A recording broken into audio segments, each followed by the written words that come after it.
Potency machine पनि हो यो ओइल ट्रिटमेन्ट। यसले दुई थरीको ट्रिटमेन्ट हुन्छ, एउटा ओइल पिम्पल्सको ट्रिटमेन्ट एक्नेको ट्रिटमेन्ट गर्छ भने अर्को हाम्रो ड्राई ड्यान्ड्रफको कपालको चायाको पनि यसले ट्रिटमेन्ट गर्छ। यहाँ कपालमा ड्यान्ड्रफ छ भने यसले यसले कीटाणुहरू जीवाणुहरू जति पनि हुन्छ नि, अब स्किनमा छ भने त्यो हैन, स्किनमा पनि त्यही बढी हुन्छ नि, यसले जीवाणुहरूलाई नष्ट गर्ने काम गर्छ। अब ड्यान्ड्रफमा पनि हुन्छ नि, त्यसलाई नष्ट गर्ने काम गर्छ क्या यो। फेरि यो चिल्लोमा गर्ने होइन कि सुक्खामा गर्नुपर्ने हुन्छ।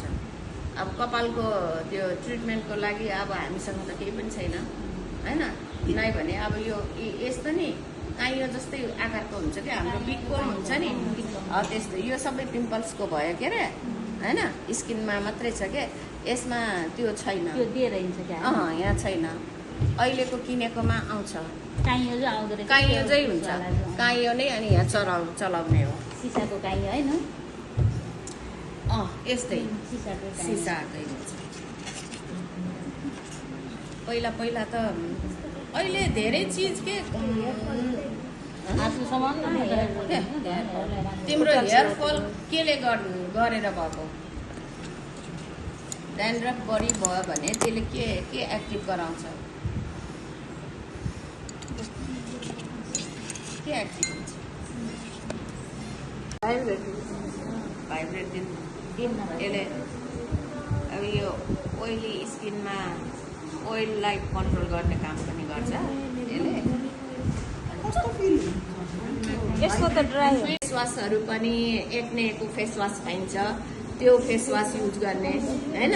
अनि धेरै अब डार्क कलरको कुनै कुनै खानपानले पनि इफेक्ट पार्छ, ड्रेसले पनि इफेक्ट पार्छ पिम्पल्सलाई, मतलब ओइली स्किनलाई। जति पनि अब डार्क कलरको जस्तै यो कालो लुगा रातो हुन्छ नि, धेरै डार्क कलरको लुगाहरूले पनि त्यो स्किनलाई अझ बढी एक्टिभ गरिराखेको हुन्छ। त्यस्तो लुगा लगाउनेहरूको पनि बढी निस्किन्छ हैन। अनि बढी मात्रामा चक्लेट खाने हैन, अनि अब त्यो जङ्क फुडहरू बढी मात्रामा खाने त्यस्तो गरे भने पनि त्यो निस्किन्छ, त्यो आउँछ। अब त्यसलाई भने नि अरू केही गर्नु पर्दैन हैन। अब बेला बेलामा फेस वासहरू अब दिनभरि नगरे पनि साँझ सुत्ने बेलामा फेस वासहरू युज गर्ने एक्नेको फेस वासहरू पाइन्छ हैन। फेरि क्रिमवालामा पनि पाइन्छ, त्यो क्रिमवाला होइन जेलवाला है, जेलवाला पाइन्छ त्यो उसवाला। अनि सनस्क्रिन त्यो मसिनो आउँछ, अब उसले नङ छोइराख्ने। अनि त्यो अब त्यो के भयो भने सिबासिस ग्ल्यान्ड्स बढी एक्टिभ भयो, अब त्यो आइराख्छ नि, अब त्यसलाई सफा गरेर हामीले फालेन भने अब उसले आफ्नो ठाउँ त पाएन नि, अनि यत्र तत्र अनि ठुलो ठुलो अब त्यो पाल त ओपन भएन, अब उसले त्यहाँ जाने ठाउँ पाएन, अनि त्यसको माथि अनि खप्ती अनि त्यो ठुलो हुँदै जान्छ, अनि त्यो बिग्रिँदै जाने कारण त्यो त्यस्तो भनेको। हामीले त्यहाँ प्याकहरू नलगाउने, आई प्याकहरू छिट्टै हुन्छ। जस्तै अब तिमीले अब उसको लागि फ्रेसको लागि अब टमाटरको रसहरू पनि फ्रेस, फेरि आजकल अर्ग्यानिक पाइयो भने त्यो लगाउने, नै भने त्यो औषधि हालेकोले झन् अर्को गर्छ होइन। अनि ताजा ताजा ककम्बरको त्यो मतलब त्यो कोरेसम्म कोरेर अनि त्यसको त्यो फ्रिजमा राखेर अनि त्यसको प्याकहरू लगाउने, त्यो आई जेलहरू पाउँछ त्यो जेलहरू लगाउने। यो भाग भनेको हाम्रो नगन्य रूपमा नसाहरू हुन्छ। अनि यहाँ ब्लडको फ्लू पनि त्यति राम्रोसँग हुन्न, त्यही भएर यो छिटो रिङ्कल हुने कारण पनि त्यो हो। अनि मान्छेलाई धेरै अब हामीले मोबाइलहरू धेरै हेरिराख्ने, अनि आँखालाई बढी जोड दिन्छ नि, जस्तो त्यो काम गर्दाखेरि निहुरेर बढी काम गर्दाखेरि यसैमा अनि डार्क सर्कल आउने हैन, अनि त्यो कारण पनि हो।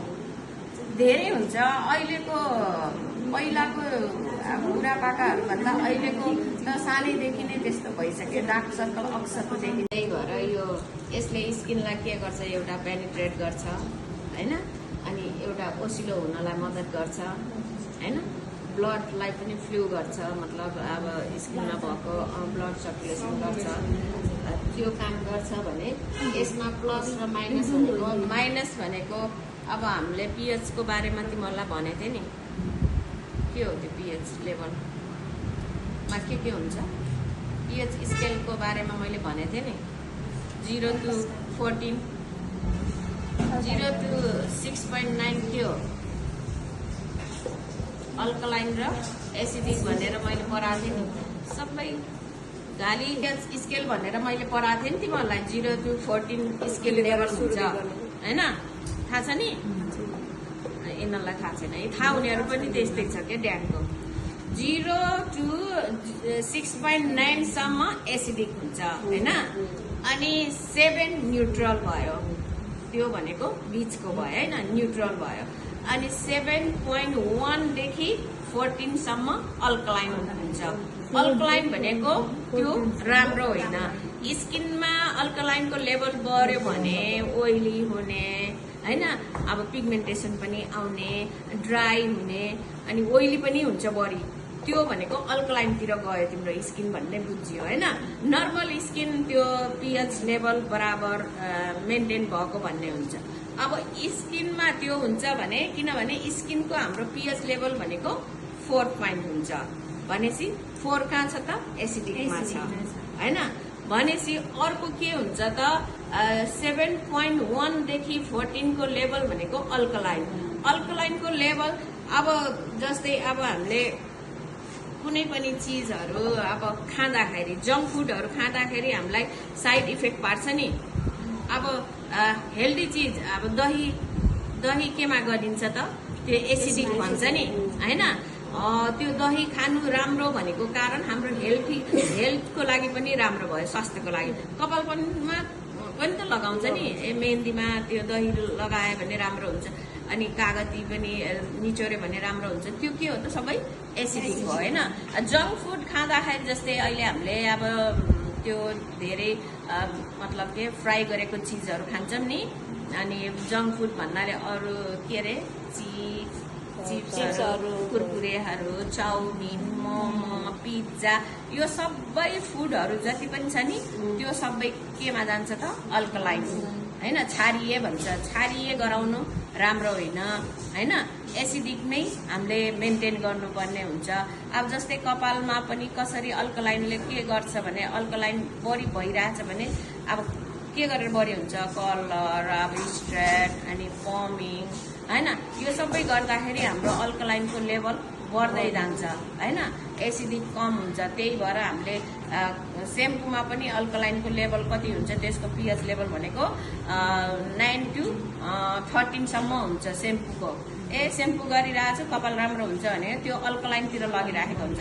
त्यही भएर कन्डिसनरको लेभल भनेको 3 हुन्छ, त्यो अल्कलाइन एसिडिकमा आयो। त्यही भएर सेम्पू गरेपछि कन्डिसनर गर्न जरुरी छ भनेर हामीले भन्छौँ नि, त्यो यो कारणले। किनभने अल्कलाइनतिर गयो भने हाम्रो कपाल के हुन्छ, टुक्रिन्छ, ड्यामेज हुन्छ होइन, ड्राई हुन्छ। त्यो कारणले हामीले अल्कलाइनतिर होइन कि एसिडिकतिर हामीले तान्नुपर्छ। अनि कपालमा सिरम लगाउनु राम्रो हुन्छ भन्दाखेरि सिरमको लेभल पनि 3.5 यतिकै हुन्छ। त्यही भएर हाम्रो त्यो 4 देखि 5 पनि हाम्रो कपालको पिएच लेभल हुन्छ। त्यही भएर हामीले एसिडिकमा राख्न जरुरी गर्दाखेरि हाम्रो अल्कलाइनको लेभल बढ्दै जान्छ होइन, एसिडिक कम हुन्छ। त्यही भएर हामीले सेम्पूमा पनि अल्कलाइनको लेभल कति हुन्छ, त्यसको पिएच लेभल भनेको 9 to 13 सम्म हुन्छ सेम्पूको। सेम्पू गरिरहेको छु कपाल राम्रो हुन्छ भने त्यो अल्कलाइनतिर लगिराखेको हुन्छ। त्यही भएर कन्डिसनरको लेभल भनेको 3 हुन्छ, त्यो अल्कलाइन एसिडिकमा आयो। त्यही भएर सेम्पू गरेपछि कन्डिसनर गर्न जरुरी छ भनेर हामीले भन्छौँ नि, त्यो यो कारणले। किनभने अल्कलाइनतिर गयो भने हाम्रो कपाल के हुन्छ, टुक्रिन्छ, ड्यामेज हुन्छ होइन, ड्राई हुन्छ। त्यो कारणले हामीले अल्कलाइनतिर होइन कि एसिडिकतिर हामीले तान्नुपर्छ। अनि कपालमा सिरम लगाउनु राम्रो हुन्छ भन्दाखेरि सिरमको लेभल पनि 3.5 यतिकै हुन्छ। त्यही भएर हाम्रो त्यो 4 देखि 5 पनि हाम्रो कपालको पिएच लेभल हुन्छ। त्यही भएर हामीले एसिडिकमा राख्न जरुरी हुन्छ। अब यहाँ माइनस छ नि, माइनस भनेको अल्कलाइनतिर। यसले फेरि त्यो ओइली स्किनलाई पनि हुन्छ, ड्राईलाई मात्रै होइन कि ओइलीलाई। मैले पहिला नेगेटिभ दिने भनेर भनेछु नि, हामीले नेगेटिभ दिए कि पोजिटिभ दिए?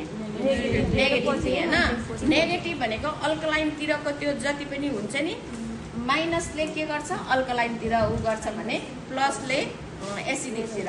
यो हो पोजिटिभ र नेगेटिभ करेन्ट हामीले दिइरहेको थियौँ नि हिजो होइन, ग्याल्भेनिकको ट्रिटमेन्ट गर्दाखेरि नेगेटिभले अल्कलाइनतिर उस गर्छ भने पोजिटिभले के गर्छ त एसिडिकतिर। एसिडिक राम्रो कि नराम्रो त? अब जस्तै पानी पर्दाखेरिको त्यो रेनलाई सुरुको रेनलाई एसिडिक रेन भन्छ, त्यसमा भिज्न अनि त्यो सबै राम्रो हुन्छ भन्छ नि।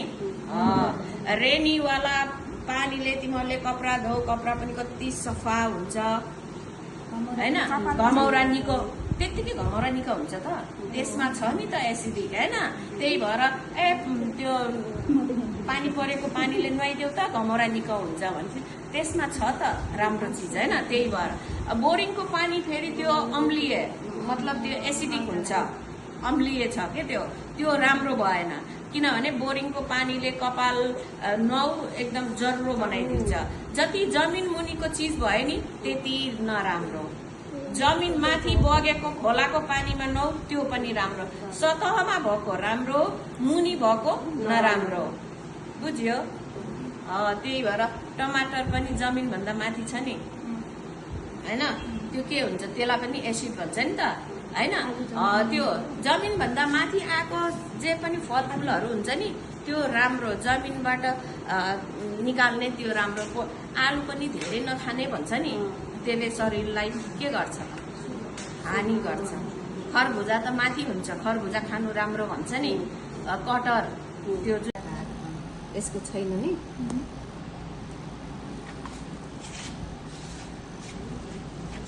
फोटो खिचेछ हौ।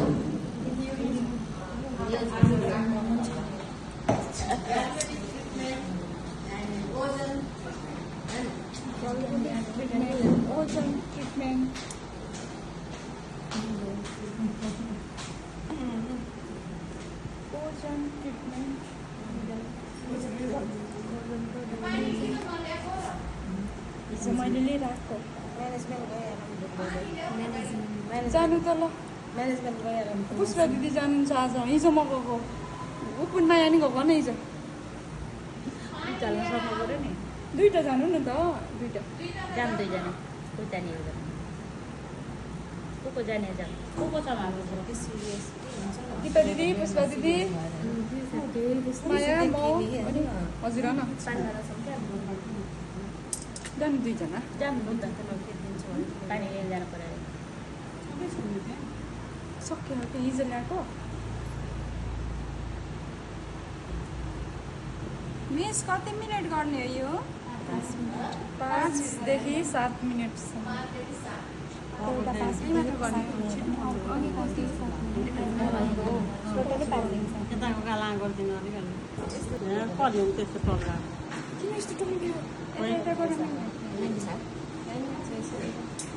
जहाँ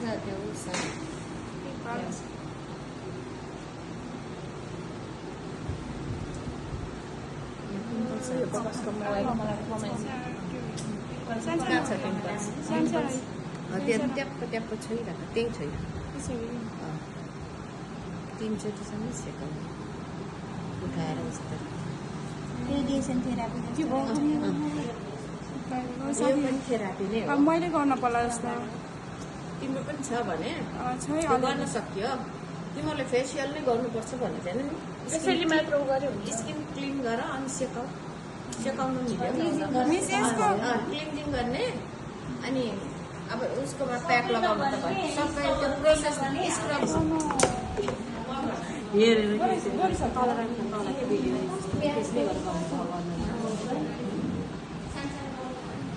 त्यो भाँडा बोकेर अब तिमीहरूलाई यस्तो मेसिन चलाउनु आयो नि। म त अर्को त सिकाएँ। यहाँ गर्दै नि पर्छ।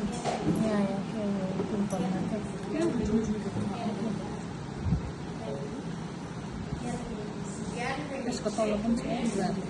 यो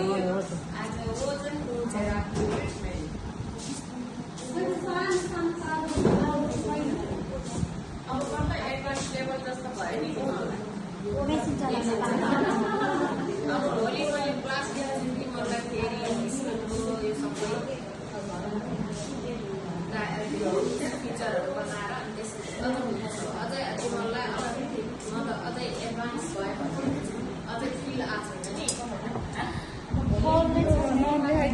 त अलिक के हो जस्तो त लाग्छ अब लेखेको हुन्छ आज लेखेको सिटिभिटीको लेभल 2 को एक्जाम गर्दाखेरि सुरुमा लाङ्गारीमा गरेको थियो लाङ्गारी